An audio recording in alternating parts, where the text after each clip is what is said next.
Quand il s'agit de relations, choisir une partenaire qui respecte, soutient et encourage est essentiel pour une vie harmonieuse. Cependant, certains types de comportements peuvent causer des tensions et nuire au bien-être. Dans cette vidéo, nous allons explorer les types de femmes à éviter afin de construire une relation épanouissante et durable.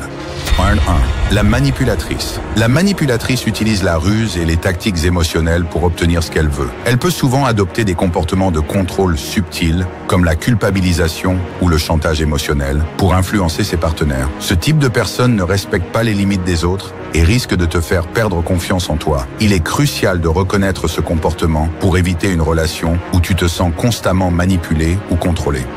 Troisième, la victime perpétuelle. Ce type de femme se positionne constamment en victime, attirant la sympathie et utilisant les circonstances pour justifier ses erreurs ou ses comportements. Elle ne prend pas de responsabilité personnelle et accuse souvent les autres ou les circonstances de ses échecs. Une relation équilibrée demande de la maturité émotionnelle et la capacité d'assumer ses responsabilités. Sans cela, elle risque de créer des conflits constants.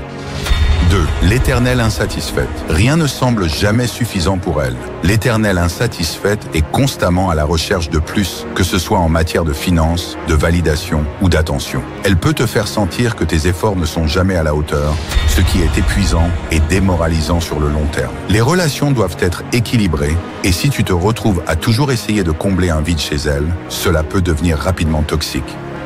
4. La femme hyper jalouse. La jalousie est un sentiment naturel dans une relation, mais quand elle devient excessive, elle étouffe la relation. Une femme excessivement jalouse peut te surveiller constamment, douter de ta fidélité sans raison et te faire sentir coupable pour des choses anodines. Cela mène souvent à une relation pleine de tension et de méfiance. La confiance est essentielle et sans elle, la relation devient insoutenable. 5. La femme opportuniste. L'opportuniste est surtout intéressée par ce que la relation peut lui apporter matériellement. Elle peut paraître charmante au début, mais ses intentions sont souvent orientées vers des bénéfices personnels plutôt que le bien-être du couple. Ce type de comportement risque de rendre la relation superficielle et déséquilibrée, car elle ne sera là que tant qu'elle a quelque chose à y gagner. 6. La femme négative. La négativité constante peut être épuisante et décourageante. Une femme qui critique tout, qui se plaint souvent et qui voit toujours le côté sombre des choses risque d'affecter ton propre bien-être mental. La positivité est essentielle pour une relation épanouie et un partenaire qui encourage et motive est précieux. Si elle t'entraîne vers le bas avec sa négativité, il est peut-être temps de reconsidérer la relation. Toutes les relations ont leurs défis, mais reconnaître ces comportements tôt peut te protéger et t'aider à construire une vie amoureuse plus sereine et équilibrée. Prends le temps de choisir une partenaire qui respecte tes valeurs et encourage ton épanouissement. Commente ci-dessous avec les qualités que tu recherches chez une partenaire et abonne-toi pour plus de conseils relationnels. Les relations doivent être un échange réciproque, où chacun prouve son attachement par ses actions et son engagement. Faire travailler l'autre pour la relation ne signifie pas de créer des obstacles, mais d'encourager un investissement mutuel pour bâtir un partenariat solide et équilibré. Commente ci-dessous si tu penses que l'investissement mutuel est essentiel pour une relation épanouissante. Et abonne-toi pour plus de discussions sur les dynamiques relationnelles. 1. Les cerveaux masculins et féminins traitent les émotions différemment. Les femmes et les hommes ressentent des émotions similaires, mais les circuits neuronaux impliqués dans le traitement émotionnel présentent des différences subtiles. Selon une étude de l'Université de Cambridge, les femmes tendent à utiliser davantage les régions du cerveau associées à la mémoire émotionnelle et à l'empathie, tandis que les hommes utilisent dans des zones qui favorisent une réponse analytique. L'amygdale, qui gère les réponses émotionnelles, a une connectivité plus développée chez les femmes vers les régions de traitement social. Cela pourrait expliquer pourquoi les femmes expriment souvent leurs émotions de manière plus complexe et sont généralement perçues comme plus empathiques. 2. Réaction face au stress. Combat ou fuite versus tend and befriend. Face au stress, les hommes et les femmes réagissent de manière quelque peu différente, influencés par des millions d'années d'évolution. La réponse combat ou fuite est plus courante chez les hommes. Un réflexe qui remonte à l'époque où la survie dépendait de la confrontation des menaces. Les femmes, en revanche, montrent souvent une réaction de type tend and befriend, protéger et s'allier, selon les travaux de la chercheuse Shelley E. Taylor. Cela les pousse à chercher le soutien social pour diminuer le stress et à renforcer les liens sociaux dans des moments difficiles. Ce modèle est en partie influencé par l'ocytocine, une hormone plus activement sécrétée chez les femmes sous stress, favorisant ainsi les comportements de soutien mutuel et de protection. 3. Style de communication faits et raison versus émotion et expérience. Les recherches montrent que les hommes et les femmes communiquent souvent différemment. Une étude de la Linguistic Society of America a révélé que les hommes tendent à privilégier les faits et les solutions lorsqu'ils communiquent, en particulier dans les contextes de résolution de problèmes. En revanche, les femmes ont tendance à privilégier les expériences personnelles et à valoriser la dimension émotionnelle des échanges. Selon Deborah Tannen, linguiste spécialisée dans les différences de genre, cela vient du fait que les femmes perçoivent souvent la conversation comme un moyen de se connecter émotionnellement, tandis que les hommes la voient davantage comme une manière d'échanger des informations ou de résoudre un problème. 4. Traitement des infos et orientation spatiale.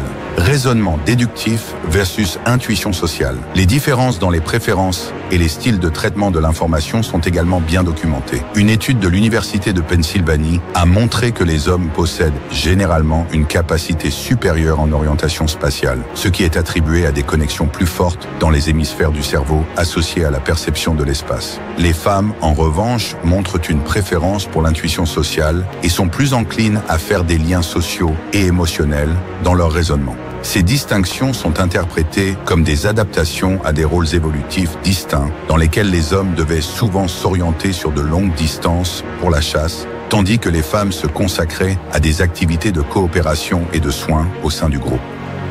5. La perception du leadership et de l'autorité.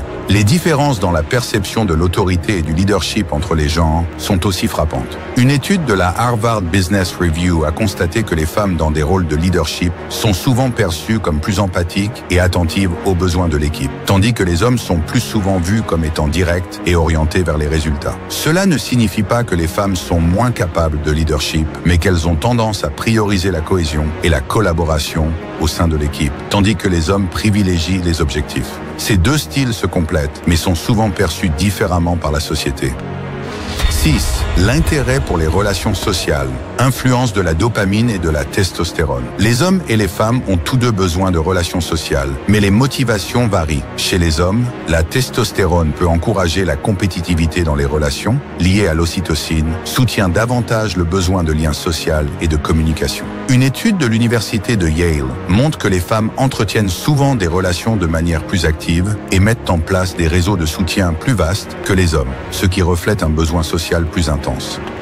Les différences entre la psychologie masculine et féminine, bien que subtiles, reflètent une complémentarité qui enrichit les relations humaines. Comprendre ces distinctions permet de bâtir des interactions plus harmonieuses et respectueuses des spécificités de chacun. Commente ci-dessous si tu as observé ces différences autour de toi et abonne-toi pour plus de contenu inspiré par la psychologie et la philosophie stoïcienne.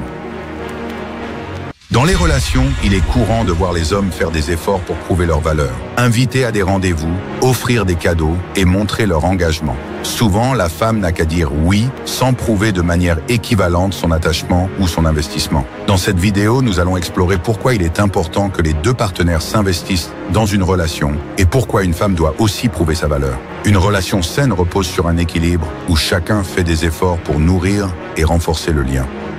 1. Les hommes investissent souvent massivement pour impressionner. Traditionnellement, les hommes prennent l'initiative dans les relations en invitant à des dates ou en offrant des cadeaux pour montrer leur intérêt. Cet investissement est souvent perçu comme un moyen de prouver leur valeur et leur engagement. Sénèque, philosophe stoïcien, nous rappelle « Ce n'est pas la richesse extérieure qui fait la valeur d'un homme, mais sa vertu ». Cela signifie que l'effort matériel ne devrait pas être la seule preuve d'une relation de valeur. En réalité, cette dynamique peut créer un déséquilibre où l'homme se sent obligé de toujours prouver son engagement, tandis que la femme n'a qu'à accepter passivement ses gestes. 2. Pourquoi ?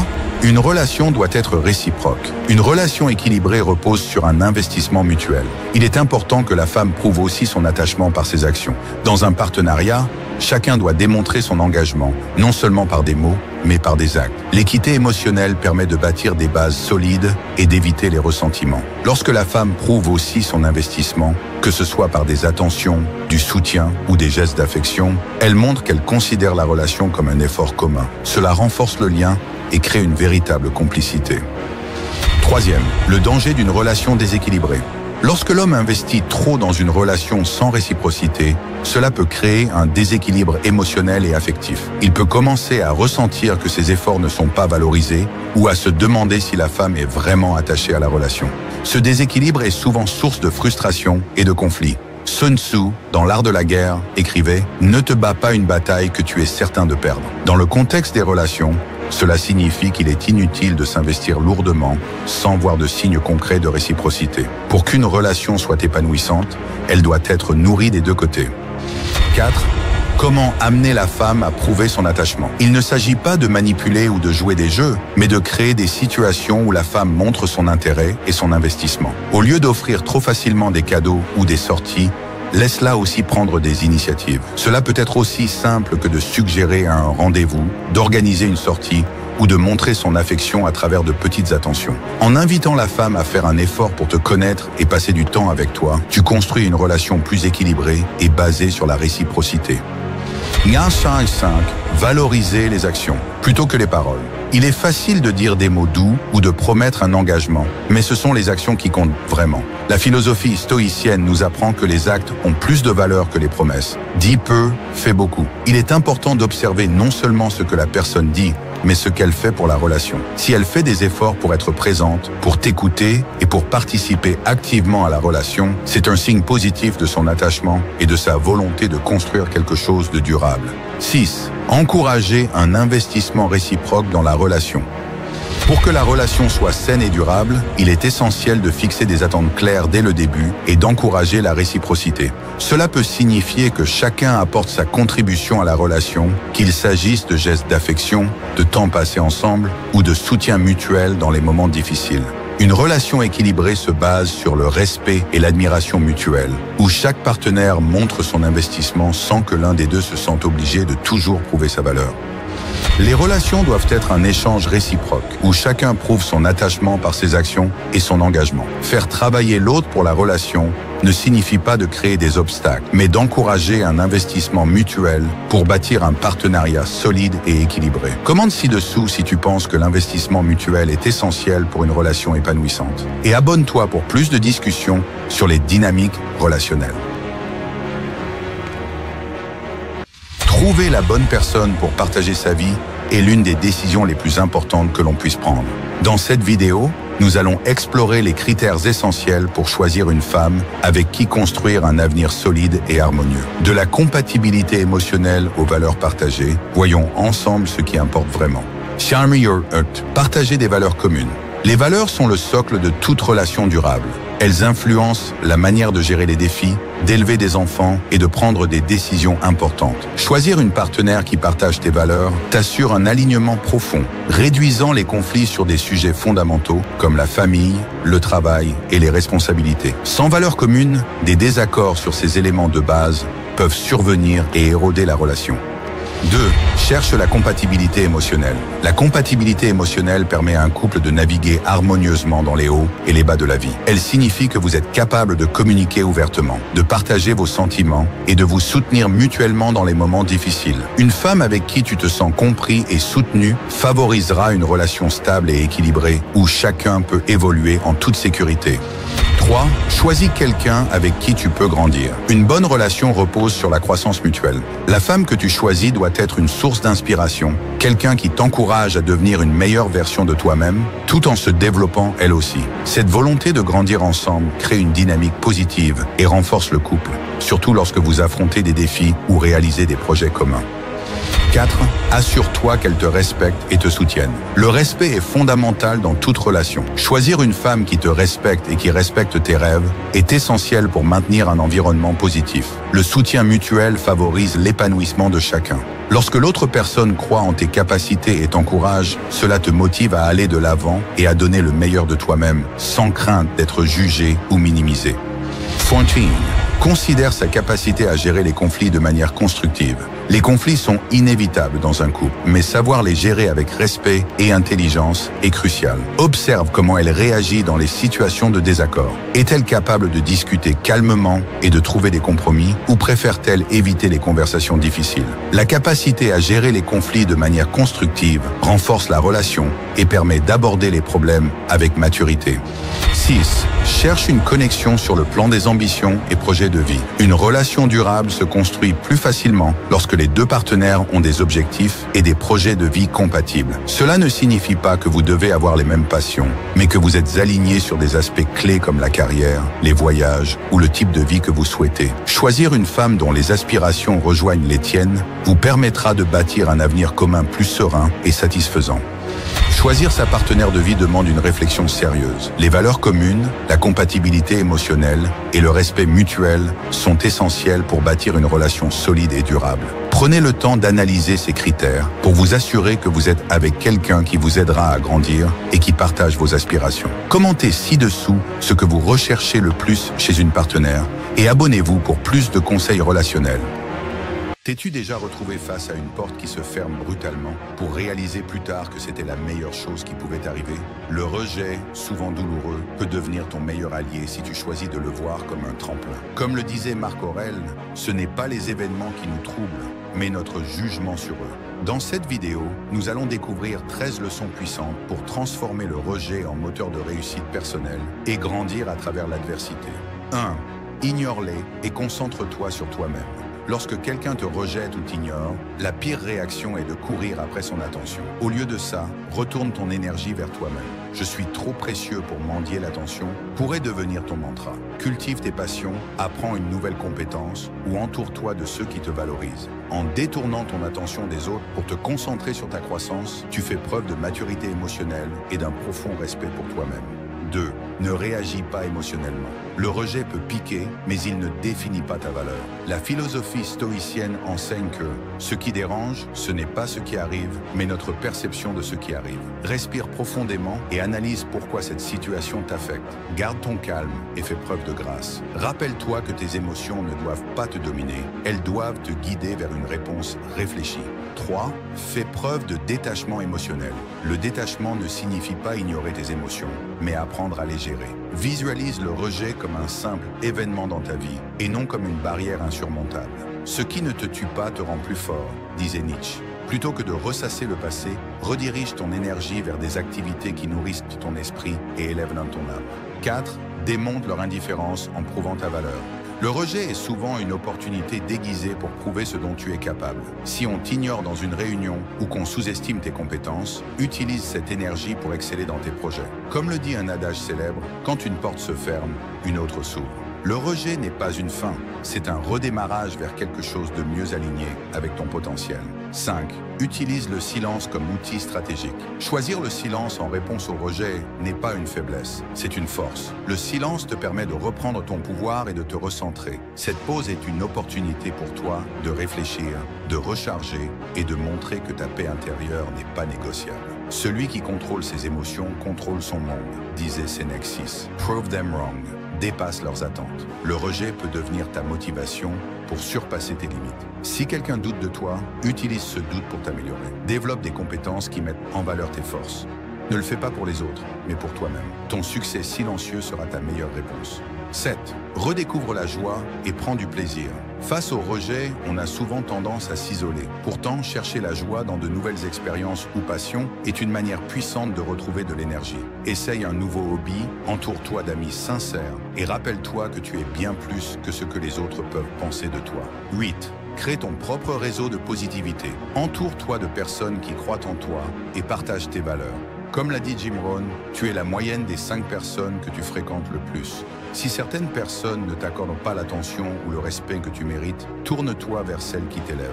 9. Fixe des limites émotionnelles. Ne donne pas à ceux qui t'ignorent le pouvoir de te blesser.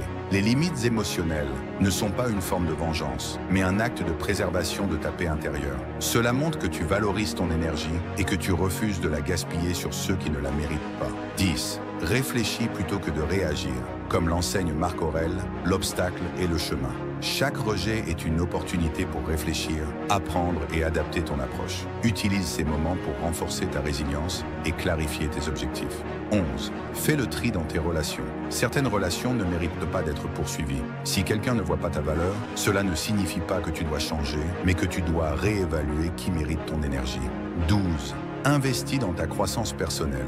Chaque rejet peut devenir un tremplin pour améliorer ton esprit, ton corps ou tes compétences. Travaille sur toi-même de manière proactive, car au final, c'est ton évolution qui compte. 13. Transforme chaque non en opportunité. Le rejet est souvent un signe qu'une meilleure opportunité t'attend ailleurs.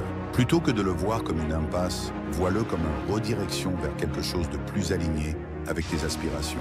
Le rejet peut sembler une fin, mais c'est souvent un début. En adoptant ces 13 stratégies, tu peux transformer chaque non en tremplin vers ta plus grande réussite. Souviens-toi que ta valeur ne diminue pas en fonction de la perception des autres. Reste fort, sois résilient et utilise chaque défi comme une opportunité pour grandir. Partage tes expériences dans les commentaires et dis-nous comment tu transformes le rejet en victoire.